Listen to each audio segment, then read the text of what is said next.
presentation, we'll look at the value of midterm evaluations to get feedback on your teaching. As an instructor, there are several reasons why you might want to do a midterm evaluation. For the most part, midterm evaluations give you a chance to see how students are perceiving the course, the material you're covering, or even your teaching. Hara noted that by conducting midterm evaluations, you have the student's perspective once they've experienced enough of the course to provide constructive feedback, but while there is still enough time in the course to make some substantive changes if needed. For the most part, students appreciate that their experience in the courses matter to you, and possibly can build on positive feedback for you as an instructor to confirm that you're covering the material that they need in a way that they understand. But it can also, in a course that's not going so well, provide an outlet for students to vent frustrations and let you know what isn't working for them. Usually, in courses where they do a midterm evaluation, research has shown that end-of-term evaluations end up going up. Since those are the ones that count in our tenure portfolios and annual evaluations, this might be one way to see if you can improve those end-of-term feedbacks simply by doing a slight adjustment in the middle of the term. In essence, midterm evaluations are a form of formative assessment rather than summative assessment. If you decide to do a midterm evaluation, there are several questions that you need to ask. First is, what is it that you really want to check for? Are you trying to check for your students' learning? Are you trying to evaluate your skills as a teacher? Or are you possibly even trying to do a program assessment? So depending on what it is you want to find out, you can make the evaluation as simple or as complex as you need. For example, I know that one instructor who used to work here simply used 2 questions on a sheet of paper. She actually used the ones that were on our end-of-term evaluation comment sheets, what we call here the yellow sheets. So she would ask her students in the middle of the term, what aspects of the teaching or content of this course were especially good, and what changes could be made to improve the teaching or content of this course. That gave them an opportunity to tell her in the middle of the semester what they were seeing and how they were feeling, but it also gave her a little bit of a preview about what her end-of-term evaluations were going to be, and allowed her to maybe address some of the things that they were having problems with in the second one. Another example would be to do kind of a reflective assessment on the student's part to see which concepts are mastered. This is really good for courses that are at the beginning of a sequence and have skills that need to be built upon for students to successfully move on. In Journalism 194, which is the basic news writing course for most journalism majors, one instructor gave students an evaluation that both tested their learning and how he was teaching the course. For example, he asked a question, how confident are you in writing a news article? And then he had students say, very confident, somewhat confident, not confident, or no clue at all. He also asked some more open-ended questions, like what concept in news do you least understand? When looking back over the evaluations, he was able to form study groups and go back over concepts that most students were struggling with, and then create smaller study groups that could work on things that maybe only a few people were working on. The last way you could possibly deploy is to use a Likert scale to evaluate basic instructional competence, similar to our IAS sheets, the ones that provide the numbers that we use. So, for example, questions on that might be, instructor asks thought-provoking questions on a scale of 1 to 5, or instructor demonstrates command of the subject matter on a scale of 1 to 5.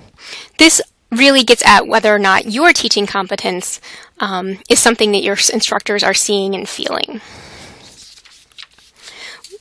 Once you've decided what you want to ask them and what your kind of information you're trying to get back, you need to decide a couple of other details. For instance, when should you do it?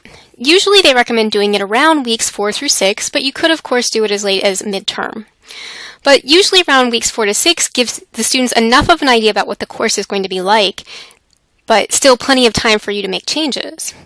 If you're planning to use midterm evaluations in the future, one thing that you might want to remember to do is to put on your syllabus at the beginning of the semester that you reserve the right to make changes to the content and material.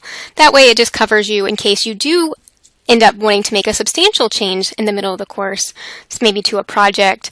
You have the right to do it based on the syllabus that you've given them.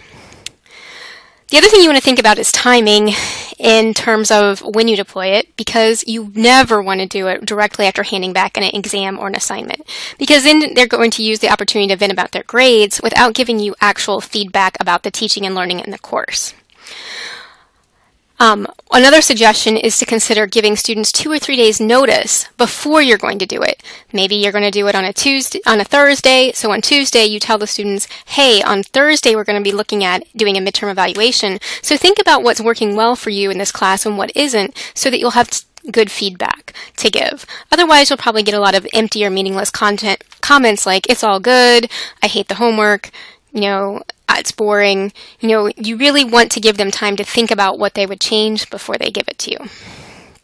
So the last question you want to ask yourself is how you want to give it. The big ones here are, do you want to do it online or on paper? Do you want to use class time for it? And do you want the responses to be totally anonymous? So we'll look at a couple of options that you can use to get at all of these things. So if you really prefer them to be totally anonymous, there's no way that you can tell a student, tie a student's comments to their identity. You could try a Google form through Murray State's Racer Mail account. This allows you to create a survey that empties into a spreadsheet, and you can share the link with them in Canvas, but you don't have to require them to enter a name or capture an MSU ID. So you basically would just get a spreadsheet of answers to a question. And I'll put up an example of how this looks so that you can see it. The advantage to doing this is you can share that link and have them do it in mobile devices in the classroom. If you have them have smartphones or laptops or even tablets, they can do that with no problem. Another way to get at this would be SurveyMonkey, which is, I believe, for a free account limited to about 10 questions. Google Form is however many questions you want to have, but you probably don't want to do more than 10 anyway. The last option would be to have students type up answers in a Word document if you're in a computer classroom, and then print it out and bring it in at the next class session. Or you could have them do that at home, print it out, not put their name on it, remind them not to put their name on it, and bring it to you that way. And then you would have no way of knowing who gave it to you. So partially anonymous, there's a couple of options you could do. First, Canvas actually has an option under quizzes to create either a graded or an ungraded survey. Now, I say this is partially anonymous because while you cannot tie the responses to a student, you can actually see whether or not a student took the survey. And I have used this in my class before because I usually do it as a graded survey where I give them 10 points extra credit if they do it. But the other advantage to this, of course, is that they can do it online with a mobile device in a classroom if you want to use class time for it. You will have a lower response rate if you do it outside of class, which is something to keep in mind. Another option is to have students write responses on a sheet of paper in class. Just like any form of end of term evaluation, they recommend that you leave the room and have another student collect them and deliver them to your office afterward, that you not be there when they do it.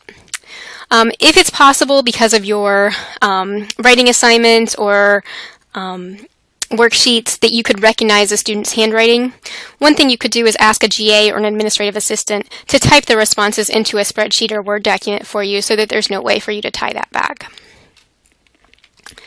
Now, if you want it to be intentionally identifiable, you could have students write responses and ask them questions about what specific areas they are struggling in order to tailor those review sessions, or perhaps follow up with students so that you can meet with them individually. Of course, you're not going to get some feedback the same way here because students will be afraid to criticize certain things about you if they know that you can follow up with them in an intentional way. Another option would be a post-exam questionnaire, which I know that Dwayne Bolin over in the history department has written about, and he has students answer a few questions in the back of their first exam, such as about the format, content, or the level of difficulty for specific questions, which one was the hardest. But he also forces them to be a little accountable to themselves about how much time they studied and how much time they'll study for next time. I'm sure Dr. Bolin would be happy to discuss further with you his exact questions and mechanism for getting that kind of feedback. So once you have gotten all of this together, and I do have several examples of midterm evaluations questions that I will post online along with this. The first thing you need to do is take a deep breath, because it can put us on the defensive to have to read this stuff. I know there are professors who never look at their end-of-term evaluations simply because they don't want to deal with the students' kind of random comments. So the first thing that you want to do is throw out the off-the-wall comments and the super extremes. For example, Buskist and Hogan noted that one professor had the comment, needs a haircut and a new pair of shoes. Sometimes they do get personal and attack us, and we need to remember to ignore that, because in some cases, students might not have any idea how to give constructive feedback, and that might be something we need to work with them on. So don't be too easily swayed by the negatives, because remember, you are never going to make everyone happy. You should savor the positives, especially the ones that they didn't intend to be positive, like, this is the hardest class ever, or I never had to think so much about this. And think about what those actually mean and what they tell you. But also, don't assume that all of them are the positives mean that you are doing a great job. We can always learn a little bit more about our teaching, since each case is a little bit different. And so think about what you can gain out of it. And throw out the empty ones that just say, hey, this is the best class ever, or you're my favorite professor, because they don't really help you improve. They're reaffirming, but they don't tell you anything that you can act on necessarily afterward. So the best thing is to work on grouping the suggestions into 3 categories. So the first category would be things you can change this term, such as turnaround time on homework or adjusting assignment values.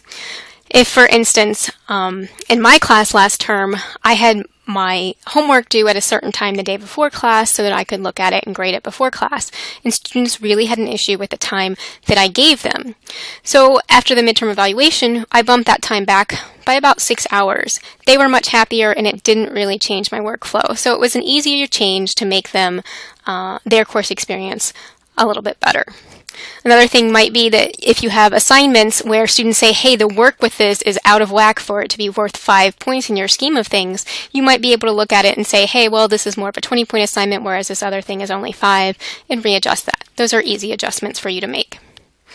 So the second big category would be those things that must wait until the next time a course is offered. For example, the textbook. We know we get complaints about students' perceptions of the textbook or how they read it.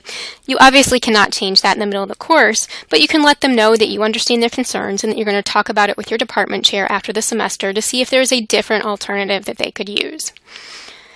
The last category would be things that you cannot, or for pedagogical reasons, will not change. For instance, maybe they complain because you have quizzes at the start of every class, so they want fewer quizzes. Well, you strongly believe that quizzes is the best way to get them to be accountable for their reading assignments, so you have no intention of changing that. So what you really need to do there then is address the disconnect between why you feel quizzes are important and why students aren't understanding that importance. So we talk a little bit about how to be more transparent with your reasoning about why you're making these choices in order to tell them and get them to get on board with what you're doing. So keep in mind to look for consensus issues, not every student's individual complaint. You should hopefully see these issues that rise to the top. Several people have complained about this, and ignore the one that, hey, one person has an issue with something that you chose to do. One really good thing to kind of help take this a little bit, the personal out of this, is to consider asking a colleague or a teaching consultant to help you identify options for making changes and help you basically sort through this data that you're getting. That is one service that the Faculty Development Center does offer and would be happy to consult with you on.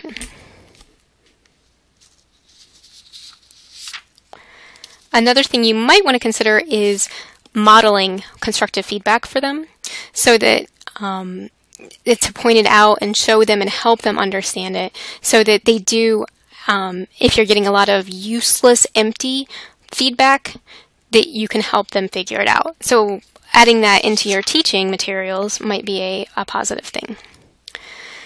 So once you have looked at it, the data, a very important component then is to respond to it. They must know that you read it and that you are going to address it. If you can, schedule the evaluations and then the feedback to be in a very short turnaround so that you can do it maybe within one class period so that students can see, hey, we did this, this is what's going to happen. Always thank students for taking that part and giving your giving you their feedback. Some instructors go as far as to provide students with a report, kind of summarizing what the feedback showed, and let them know then any changes you will make this term and anything that you'll attempt to remedy when the course is next offered and why. So, like I said, I changed my homework due date time in order to accommodate their schedules a little bit better. It was an easy thing for me to do. In terms of next course, they suggested some readings that they didn't like and that I will be changing out for the next time I teach. Use this opportunity to clarify any misunderstandings about your goals and their expectations, and try as much as possible to avoid being defensive or overly apologetic. One of the reasons to potentially put this into a report form is because, and to talk about it in class, is the fact that some of the students may assume that everyone is experiencing the course the way they are. So one thing it can do is reassure them that they're normal, but for those who are very unhappy for whatever reason, it might also show that they're at the extreme and that maybe their expectations are out of line with what other people are getting out of it. So there are a lot of really good reasons to talk to students about this experience after you do it to help them figure out just how college teaching works. Talbert actually suggests taking it a step further, especially in students at the 100 level class who are just now adjusting to college, in particular in their first semester of college. He actually does evaluations in weeks 3, 6, 9, and 12, which is their end of course evaluation.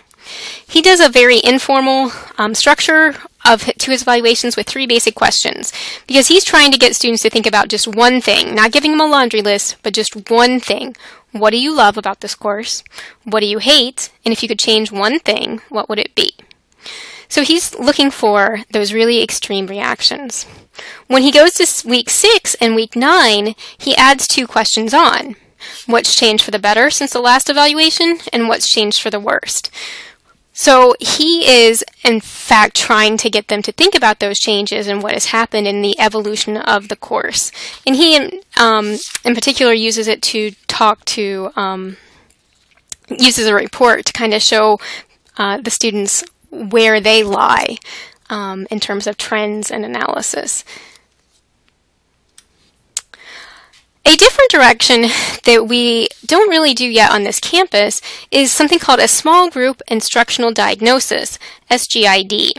This is a structured midterm interview of a class. A trained facilitator leads sessions during maybe last 20 minutes of one particular course in weeks 4 through 6. They ask students generally what do they like about the course, what do they feel needs improvement, and their ideas for how to carry out that improvement. Then they type up a report and meet privately with the instructor after analyzing the responses. I linked to something from a Stanford newspaper in which a senior experienced this for the first time, and he didn't understand why every course didn't do it because he found it to be such a positive experience. So this is something that you could potentially do within your college, or you could talk to the Faculty Development Center about doing something for you.